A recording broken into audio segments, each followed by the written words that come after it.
guys, welcome to my channel. I'm Chelsea and this is a very bookish girl. So today I'm doing another top 5 Wednesday, and before I get started I want to apologize for this mess and this mess. I just got home from work and I really want to have this video out to you guys tomorrow, which is Wednesday. It's Tuesday night, so I'm trying to film it and I just got home from work, so that scared me. Oh, don't do that. Okay, so as usual, Top 5 Wednesday is hosted by Sam at Thoughts on Tomes. I will link her channel and the Goodreads group in the description below. So, this week's Top 5 Wednesday is to celebrate the end of NaNoWriMo. So if you guys don't know what NaNoWriMo is, it's the National Novel Writing Month, I do believe. I don't participate because I don't fancy myself a writer, but I do believe that's what it's called. So, this week's top 5 is top 5 authors that you wish to write like. So, this took me a little bit of time to figure it out, but I think I got 5 that I would like to write like. The first author that I think I'd like to write like would be Riordan. I think that his writing style is so awesome. It makes his books super easy to read. And it's also really fun how he mixes in mythology. Not only is it like Greek, but he's got Norse mythology in this series, and he has Egyptian in the other series, and he mixes it in with his stories. So not only are you reading these amazing stories that he's writing, but you're also learning things without necessarily knowing that you're learning them, which I think is pretty awesome. And it's also pretty amazing like how many books he actually puts out a year, because I'm pretty sure he's put out at least 2 that I know of this year, and he's got multiple series going. There's also 5 books in the Heroes of Olympus, 5 in the Percy Jackson series, and then he's got the Kane Chronicles, which I don't know if that's the same one as the Red Pyramid because I don't have those ones, but there's so many that he writes, and they're just so fun, and I think they're great, and I really need to catch up on reading all of these because his writing is so much fun. The second author that I picked to write like would be Kerry Maniscalco. The same thing with her writing. I usually don't like reading historical fiction. It's just not something that ever like really floats my boat, and it's hard for me to read. It's hard for me to get into. But with her writing, it was so much fun to read. Stalking Jack the Ripper. I read this in October. Absolutely amazing. And I have Hunting Prince Dracula, which is on my December TBR, sneak peek. I plan to read this next month, and this one's so much bigger than this one, but I'm pretty excited because I know this one was so much fun, so I know this one's going to be so much fun. She makes it entertaining, she keeps you hooked, and she makes it really simple so you don't have to like overthink the time period or anything. It's just, this is like, she gives just basic definitions of stuff, and it's like basic, which makes it super easy to read, and it's not boring, not over detailed, which is what I usually find happens with historical fiction. It gets way too over detailed, and that's what makes me like really not into them. The third author that I would like to write like would be Sara Raasch. Again, this is another one that her writing style is so good that it makes reading this kind of book super easy for me.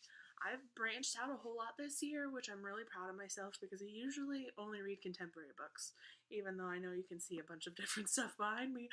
I haven't read most of them because I have a problem. I talk about this, you guys know this, I have a problem. But I've been branching out, so with this, it's a fantasy series, and oh my gosh. So in this, I have read Ice Like Fire and Snow Like Ashes. I held these up backwards. This is the second one. I just finished this. This was the first one. I have read these 2, and I plan to read, spoiler again, Frost Like Night next month. Fantasy world, and she does like such a good job with it that it's not that hard to follow along, and it's not that hard to understand like the magic building in the world, and it's not that hard to understand just all of the world building, and I absolutely love this series so far. I'm so nervous to read this next month because I don't know what's going to happen, and I heard I'm going to have all the feels. I'm just not ready for it because this one, Ice Like Fire, like kind of ruined me. Like I haven't read anything in like 2 days because I was just like, why? So I guess we'll see with this one. The fourth author that I would like to write like V.E. Schwab or Victoria Schwab, whichever you want to call her, but I've only read this book. But this book was so good. Guys, so good. Oh my gosh, I can't. Again, it's another one that I've branched out on. This is another fantasy kind of dystopian-like book. And it was beautiful. It drew you in. Again, it was super simple. Maybe that's my thing. I just need to find simple fantasies. High fantasies probably aren't good for me. Again, her world building is amazing. Amazing, amazing, amazing. Her characters are so great. Like they're so developed, and I just love that. And the writing is pretty suspenseful. I felt like there's a lot of times where I just was like, I don't know what's gonna happen, and it was just amazing. And again, another spoiler, I'm gonna read Our Dark Duet next month. I'm gonna read Our Dark Duet next, and it's gonna finish this series because it's a duology. These are the UK paperback covers, if you were wondering, because mine look different. I'm so excited. I'm so excited. I love August. I love Kate. I need to know what happened. Ooh. And the last author I would like to write would be Francesca Zappia.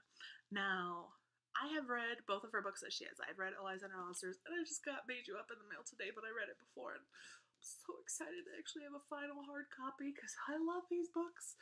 So, I love how with her writing she's able, because it's in both these books. In this one, she really portrays social anxiety really well, and I absolutely loved it. There were some things that were like a little iffy towards the end, but I still really liked her writing, and I thought the story was great, and it seemed extremely realistic. And then in this one, granted, I don't have schizophrenia, so I don't know how well it was portrayed, but I thought it was brought across really well. I thought the story was really good, and it was really well written. So the fact that she can have 2 books with completely different mental disorders, and she's able to write them so well and make the characters like so well-rounded and so developed, and to create such a beautiful story based on those, I think is absolutely amazing. And her writing is so beautiful. They're super easy to read, even though they're kind of on the thicker side. It flows so well, and her writing is just really amazing. Okay, so this is my top 5 Wednesday.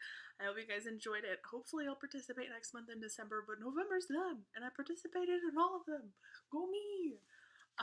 So today is Wednesday. Tomorrow, which is Thursday, which is the end of the month, I should have a wrap up for you guys. Not only will I have my November wrap up, but I should also have my Minimoji wrap up, which hopefully, fingers crossed, I can get some more books read between now and then. Because your girl's not doing so well. And then on Friday, I will have my December TBR. And you can see how crazy I really am. Alright. Bye, guys.